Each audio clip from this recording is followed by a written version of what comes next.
And Canada's top doctors released new COVID-19 modeling data today. It shows the country could see between 10,285 to 10,400 deaths by November 8th. Experts warned things could get worse over the next month if guidelines are ignored. The key message is that if we increase or if we even maintain our current rate of contact with others, the epidemic in Canada is forecasted to continue increasing steeply. To bend the epidemic curve and reduce transmission to lower levels, as illustrated by the blue line, we must really reduce our number of contacts as much as possible. We can reduce our rate of contact with other people through a combination of individual practices and population-based measures. Individual practices include limiting our everyday contacts to as few people as possible, given personal, family, and essential responsibilities, strictly and consistently maintaining physical distancing and good hygiene practices. And Manitoba has added a new record number of cases with 480 new infections. It comes as the province places the Winnipeg metropolitan region into the red or critical level. Dr. Brent Rustin says in no uncertain terms it's time for Manitobans to change their behaviors. Gatherings and interactions with people outside our household is what spreads this virus. So we've put restrictions in place to limit the ability of that type of interaction and large gatherings, but we also need everyone to take it into their own hands.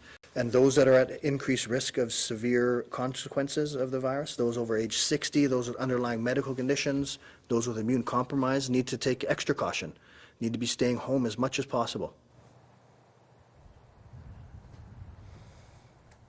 The new restrictions mean indoor dining, bars and restaurants will be closed. Most retail businesses will be reduced to 25%. Gyms and fitness centers will also have the same capacity levels, and people must wear masks the whole time, even when exercising. And Ontario's rolling 7-day average for COVID-19 cases is higher than 900 for the first time. But despite the province's steadily high case numbers, the Premier is confident restrictions in hotspot regions are working. Doug Ford says he'll be asking health officials for a plan to ease them soon. Based on the latest evidence, based on what I'm seeing in the modeling, I have asked our public health experts to come back next week with a plan to begin to ease restrictions in a way that safely allows businesses to start opening back up after the 28-day period is over. I want the health officials to come up with a plan that lets business operate safely, because we don't know how long this virus will be with us. To unpack what the latest national modeling means for Canadians, let's bring in CTV News infectious disease specialist, Dr. Abdu Sharkawy. Dr. Sharkawy, nice to see you as usual, and thank you for being there because I know you're a busy man. But I want you to explain to people who are listening to us, when they say cut your human contacts or your personal contacts by 25%, what does that mean in concrete terms? You know, simply put, I think we have to avoid this idea of looking at arbitrary limits. I think I was one of the more vocal critics when restrictions with respect to indoor gatherings and outdoor gatherings was put out some time ago. I think the problem with putting arbitrary numbers on things is it's very easy to misread that. And it's very easy for our human tendency to want to bend those rules a little bit to get away with things.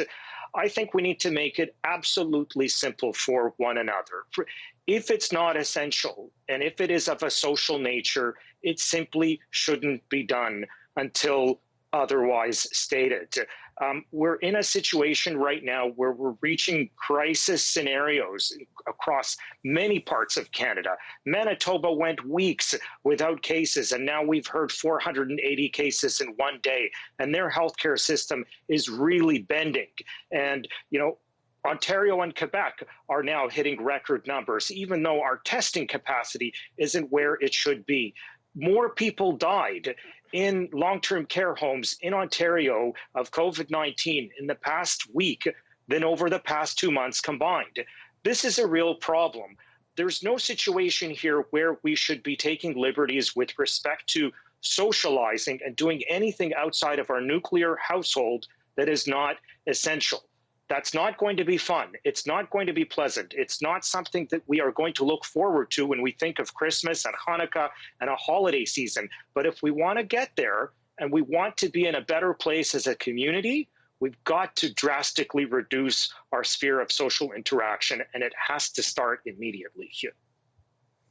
But, you know, we've been told that for several weeks, and it doesn't seem to have worked. So is it time, and I know it's difficult economically, and I know that it's a killer, but is it time to re-implement widespread closures? Is that where we're going slowly but surely?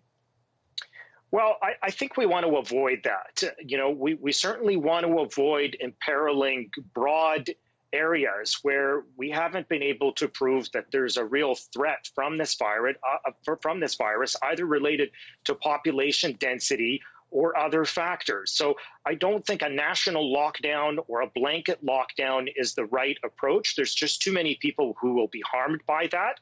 I do think we need to look very carefully at areas where the metrics are not very good and haven't been good for a long time. And there are areas bordering the GTA and parts of the greater Montreal area. Obviously, we're seeing that in Winnipeg, parts of Edmonton, Calgary, and in Vancouver. A lot of our major cities, that sphere is starting to widen a little bit. And I think we probably have to be more proactive about restrictive measures in those areas than we were in the first wave, because it's going to come back to bite us if we wait too long.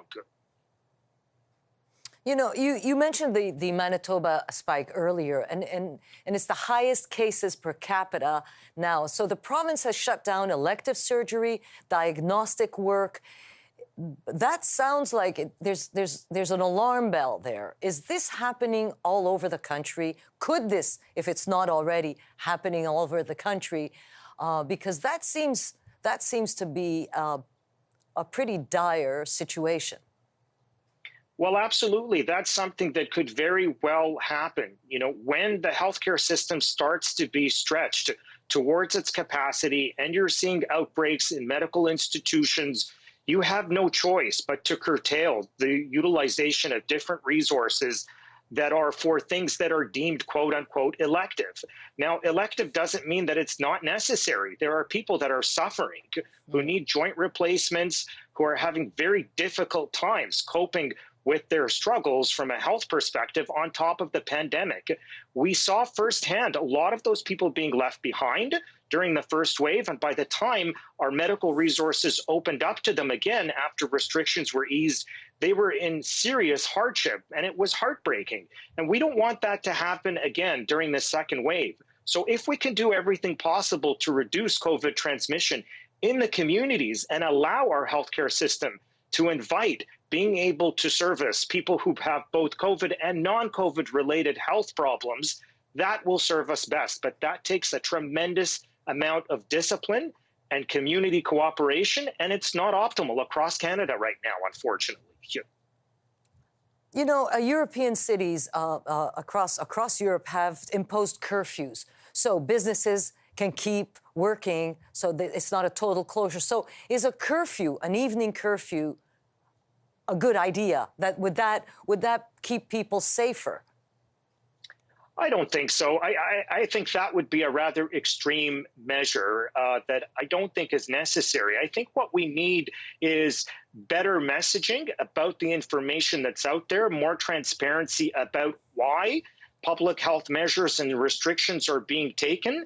I think that could be optimized some more. I think there's a lot of confusion and frustration, specifically within the business community, as to why steps are being taken to restrict levels of operation. And I think we need to improve upon that. But, you know, telling people that they're not going to be able to go out between certain periods of time during the day, I think will only cause more resistance. I think it'll frustrate people even further. And frankly, I don't think it's necessary to move along with this constructively here. Dr. Abdu Sharkawy, thanks for taking the time and thanks for your good advice. Have yourself a nice weekend, sir. Thank you. Stay safe.